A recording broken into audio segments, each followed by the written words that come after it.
సాధారణంగా పనస చెట్టుకు 10 నుంచి 50 కాయలు కాస్తాయి. అయితే పెద్దపల్లి జిల్లా రామగుండం సింగరేణి సంస్థ RG1 జనరల్ మేనేజర్ కార్యాలయ ఆవరణలో ఓ చెట్టు మాత్రం ఏకంగా 300 కాయలు కాసింది. సింగరేణిలో పర్యావరణ పరిరక్షణ, పచ్చదనం పెంపులో భాగంగా పనసతో పాటు జామ, ఉసిరి, మామిడి మొక్కలను నాటారు.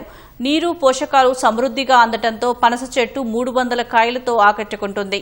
కార్యాలయంలో పనిచేసే ప్రతి విభాగానికి ఈ పనసకాయలను పంపిణీ చేస్తామని సింగరేణి అటవీ శాఖ అధికారి బానోతు కర్ణానాయక్ తెలిపారు.